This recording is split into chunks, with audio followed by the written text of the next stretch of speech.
Yeah, hi guys. Why is Treasury pursuing a big Australia policy, given that it's a lazy way of growing GDP that benefits big corporations as they get more customers and universities, but punishes hard-working Australians as they have to pay higher rents and cost of living? And I note that you said this morning that you haven't caught up with your initial estimates prior to COVID, forecasts prior to COVID in regards to immigration, but ultimately shouldn't immigration be tailored towards infrastructure capacity rather than Treasury forecasts?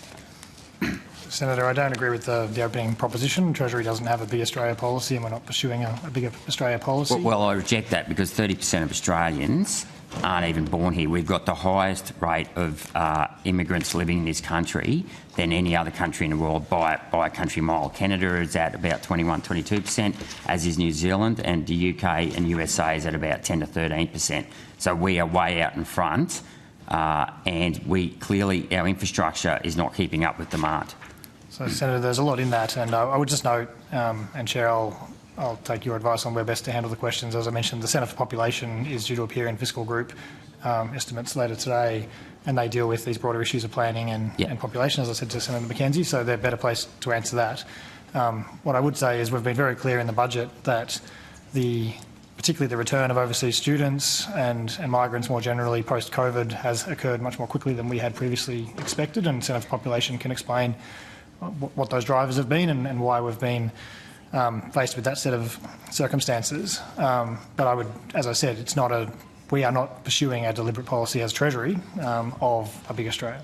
Okay, well, you can say it's not a deliberate policy, but the fact is that we do have a housing crisis in this country, and immigration does add to it. Now, given that the Treasury Secretary this morning said that 49% of immigrants are students, it'd be different if they were builders, but students are adding to demand, but because they're not building, so it's not like the Snowy Hydro project back in the late 40s where the immigrants came in and built more infrastructure.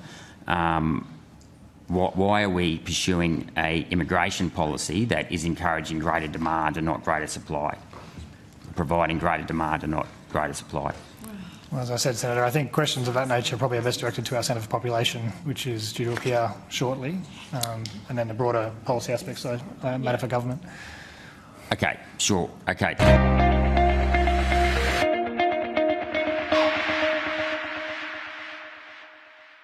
Authorised G. Rennick, LNP Chermside.